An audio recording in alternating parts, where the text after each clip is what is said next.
On April 12, 2024, in East Point, Michigan, firefighters fought back flames tearing through a duplex on Aaron Park Avenue, and officers scrambled to evacuate surrounding homes. A single question hovered in the smoke-filled air. How does a house go from quiet to fully engulfed in minutes? And who walked out just before it happened? What investigators could not yet know was that this fire would unravel into one of the most calculated and bizarre deception attempts the department had seen in years. A fabricated domestic violence story, an innocent man falsely accused from inside a prison cell, and a trail of digital breadcrumbs that would expose a truth far more deliberate than the suspect ever intended to reveal. Do you know where he was at the time of the fire? He was left in the house. He was where? He was left in the house. He wasn't even in the house. So, he wasn't even there. When the first East Point police and Legion, buckle your seatbelts for this story, y'all, because this is right up our alley. So, apparently, as you just saw, you have a duplex that was set on fire.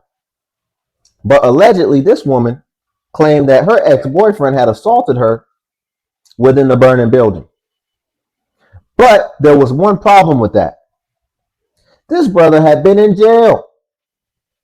And apparently they had to track her down after this. And when they were finally able to track her down, when they interrogated her, what they found out was that this was all due to her admitting that she knew that her Section 8 housing was being terminated because she didn't pay. So that's what this ultimately came down to. And apparently that was the motive behind it. But let's just get back into it and we'll go from there. fire units arrived at 10:36 p.m. Flames were already pushing through the siding and the windows of the duplex. Officers immediately began evacuating nearby homes, while firefighters forced entry. Let's get them out.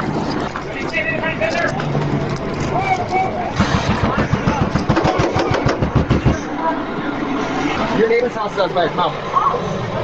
Is anybody up in here?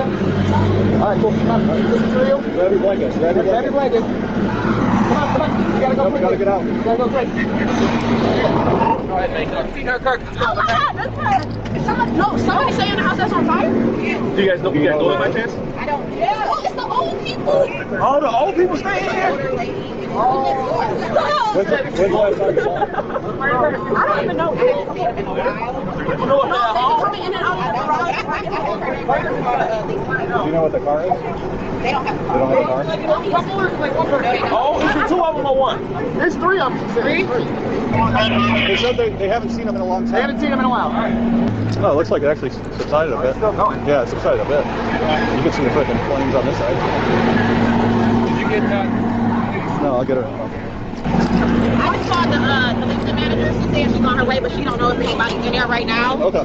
So she said she doesn't know if they're. She said she's not sure, but she said she is on her way. All right, thank you so much for that. As more units arrived, the urgency only intensified because the fire was spreading fast and everyone needed answers about who was inside, who owned the unit, and how it ignited so quickly. And just at that moment, a neighbor approached an officer with a piece of information that would become the first crack in the case. She was in that house, and she just left walking with a pink backpack. That house? No, she left from that house. Left from that house, the one that they're going in. Yes. She walked that direction. I was pulling in my garage. Okay. And it's just weird. She just left. And how long before? I've been in the house about 5-10 minutes. I just called the property manager. She's on her way. I ain't even worried about that. I'm thinking, that's on my heart. I think that girl set that house on fire. I do not work for the fire department. I have not gone. I don't know. Do you recognize that girl from there? Yes. Okay, so she does live there. Yeah, I can't watch. And she left with a backpack. And it's just ironic how she left and the house is blazing. How old is she about? She's in her early 20s. Early 20s? She's light skin. Light skin? Do you know anything else she's wearing? Heavy set, I couldn't because it's dark. Okay, that's understandable.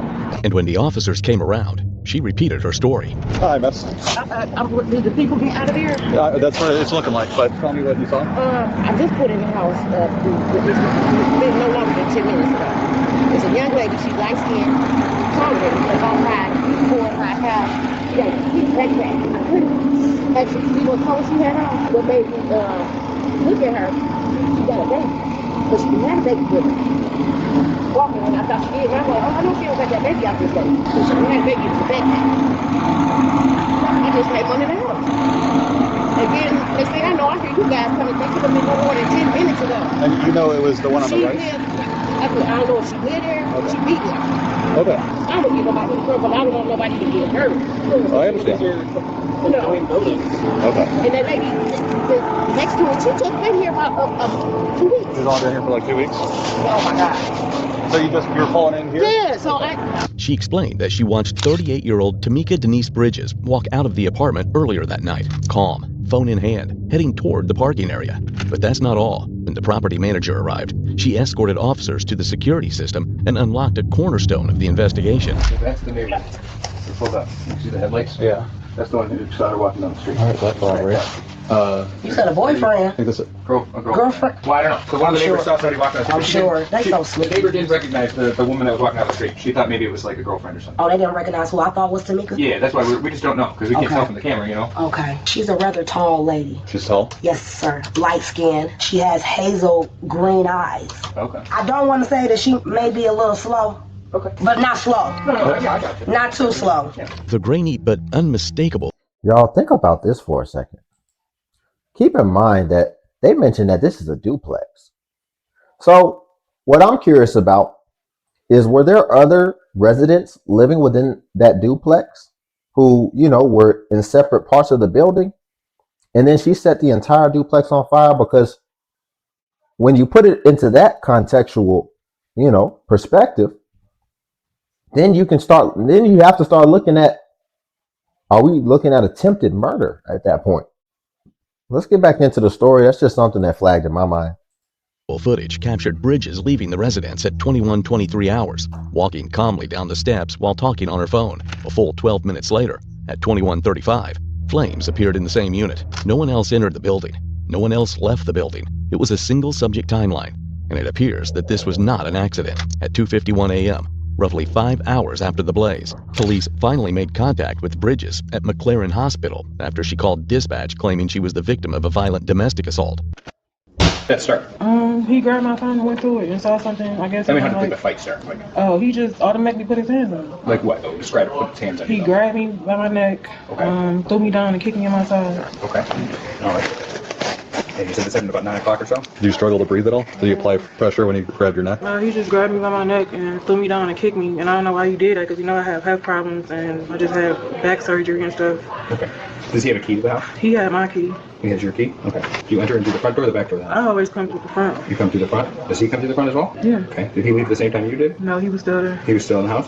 Was he in the house by himself? Yeah, my daughter and her boyfriend be there sometime, but they wasn't there today. They weren't there today? Where's your kids at now? Oh, My daughter, goodness. she's programmed. Her and her boyfriend left. Well, he came earlier today to get some of her stuff, but she left yesterday. Why we're interviewing you, right? Because you got his phone call, correct? About what happened to your apartment? No, I Where? got a voicemail from the apartment manager. From the apartment manager, okay. And from, you guys. Okay, so would it surprise you to know that there was a fire in your apartment today? Yeah, that's what when I first called and asked them about it, they just connected me to you guys. That's what I'm trying to find out. But she left a voicemail, said that it was an emergency call her, that it was a fire in the apartment. There was a fire in the apartment, okay, correct. So you and boyfriend were at the house, this Mr. Campbell, correct? Okay. So when I talked to him, he will confirm that he was in the house with you? I don't know what he's gonna confirm, but yeah. Well, because I'm letting you know, because right now, I'm gonna be completely upfront and honest with you, okay? There's video. I know his cameras in my apartment. There's one right that faces my front door. That's correct. And you're the only one seen leaving. Right, but he was left in the house. Okay. When I left, he was in the house. How did he get out of the house? I don't know. Well, that's what we're trying to figure out, because a fire occurred about 5 minutes after you walked out of it. You're the only one on camera, and you're not having difficulty walking. You're not having pain. You're walking calm as day on the phone. We see it. Yeah, because I was leaving, getting away So from him. this whole I can't walk, I can't move right now, I don't buy it. Because we watched you walk away from a fire. And also it was... I walked away from a fire. Yeah. It wasn't no fire when I left. He was left in the house. I was getting away from him. In 5 minutes it was coming out of the roof. There wouldn't have been enough time for you to have walked out of the house and for him to have started. So you trying to say I started a being fire? investigated. Wow. Come on now. So you don't know anything about a fire? No, I don't. Okay. That's what I'm letting you know where we're at, because you're going to be contacted by the detective bureau and by the fire department. That's what's happening. I'm telling you the truth. Why would Okay. I understand what you're coming from and what you're saying. She getting offended? What did I look like starting a fire? That's all I got. Me and my kids. I don't know that. That's why we're talking to you about it. But I'm letting you know that this is an ongoing investigation. And That's you'll fine. be contacted by a detective and by the fire department, by the fire marshal. That's So we're fine. going to find out what happened, okay? And we're going to have to contact Mr. Campbell as well and account for where he's at and where his movements were today. Okay? That's fine. You guys have you had domestic issues before, or is this the first time? In the past, Where at? there was nothing ever reported or anything like that. You never reported ever? How long have you been together? I just told you I just got in contact with him like 3 He told months me. ago. I'm Yeah. sorry, he doesn't I know. was Yeah. from that. So about 3 months ago? So you guys have only been dating for 3 months? No, we just got in contact. We started seeing each other again. We wasn't calling ourselves together or anything like that. How long have you known him for? I mean, that's what I'm asking. Does that make sense? She insisted her ex-boyfriend, Keith Darnell Campbell, had been living with her for 3 days, and that on the night of the fire, he became enraged after going through her phone and became violent with her. When detectives ran Campbell through the lean system, the results were absolute and devastating to her narrative.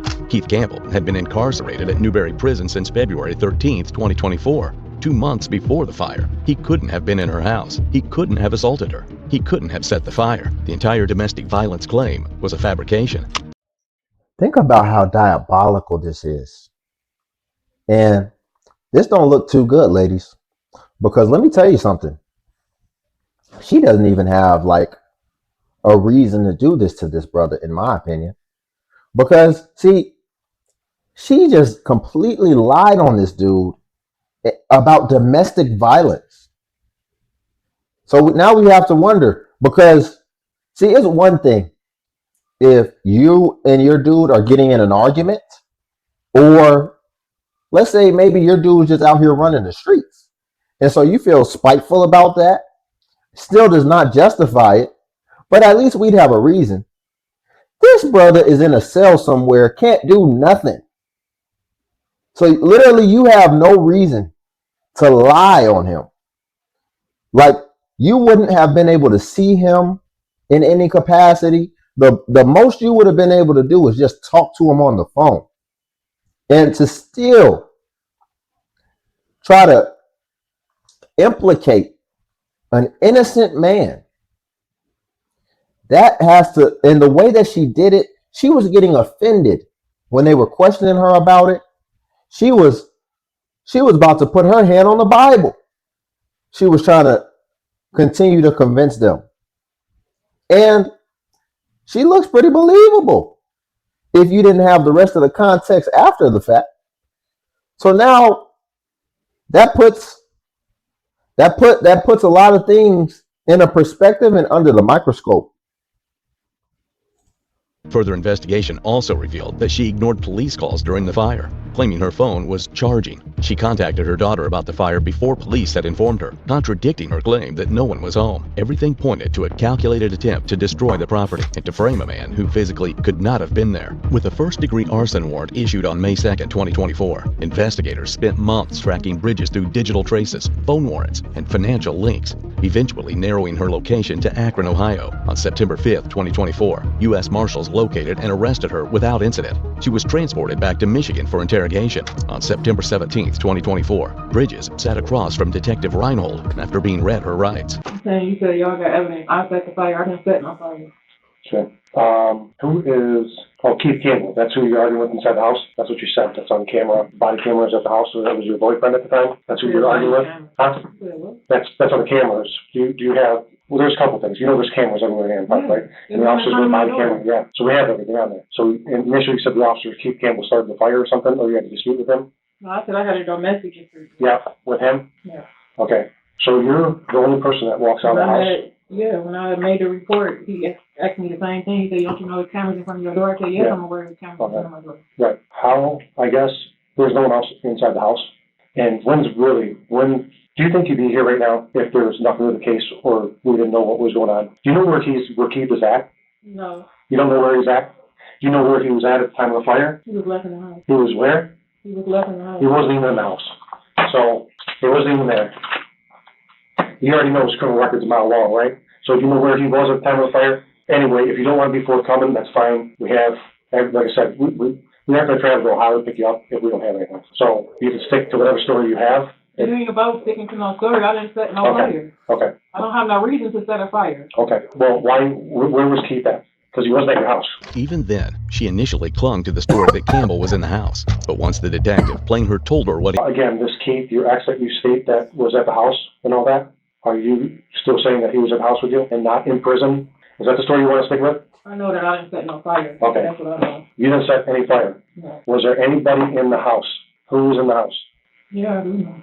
Do you want to tell me who it is or no? Does it matter? Well, I mean, it's part of my investigation. You know what I mean? We know it was Keith. He's in prison. Yeah, I know that too. Right. So, I mean, why would you lie about that? Because at the moment, when the officers came to the hospital and told me what was going on and my house was on fire and unlivable, Mm-hmm. I just wanted, I don't know, in my head, I just wanted to get him myself. You just wanted to get ahead of yourself and the family? Get him, my family, somebody to get him myself. Okay. At that moment in time. Right.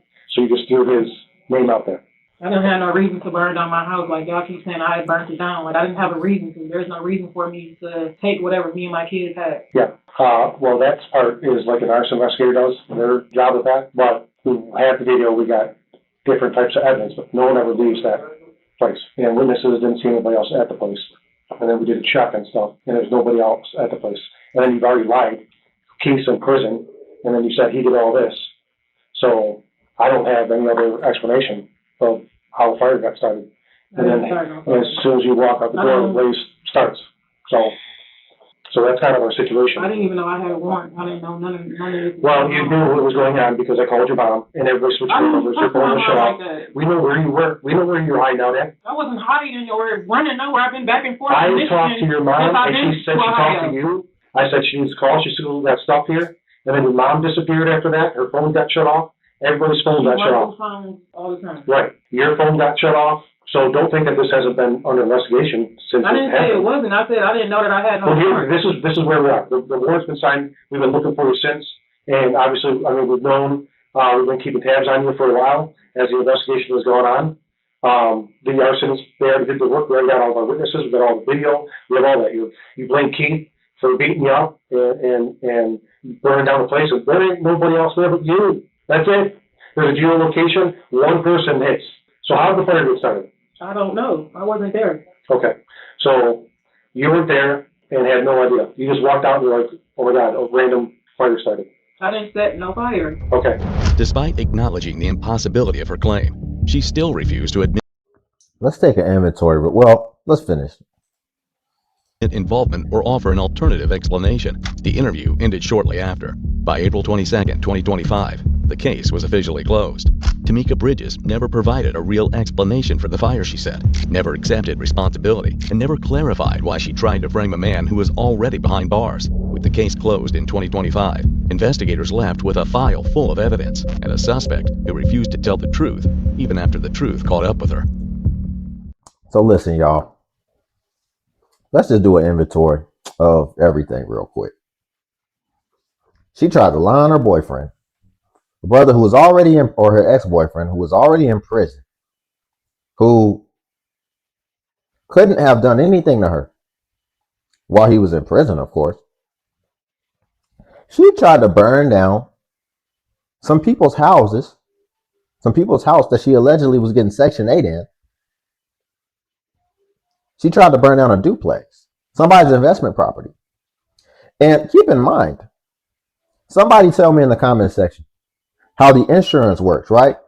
Because although the landlords did not technically burn it down, they've got homeowners insurance, right?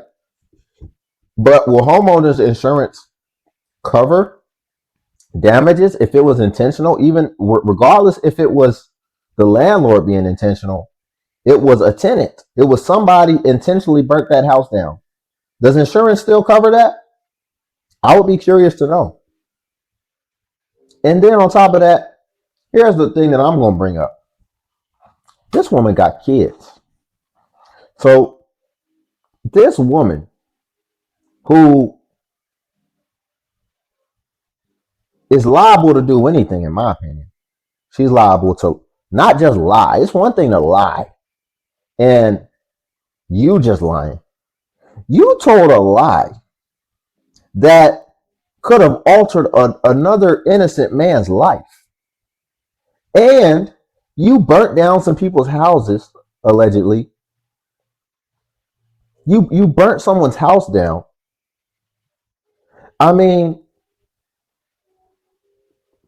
who's worried about the tutelage and some of the lessons that her kids from childhood to adulthood probably witnessed.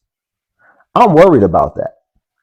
And this is who we're going to have to run across at some point. Somebody who was stewarded by an agent of chaos, in my opinion. She's chaotic. And, she's almost 40 years old.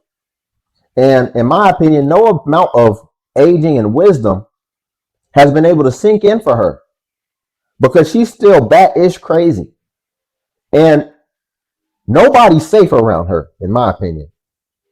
And, fortunately, I'm glad the kid survived based off of some of the context that we were able to ascertain from this video. And that's just what we were able to ascertain. Who knows what goes on in the dark? But this video is going long enough. We'll leave it there. Y'all like the video. Also subscribe if you want to join the Limitless Legion.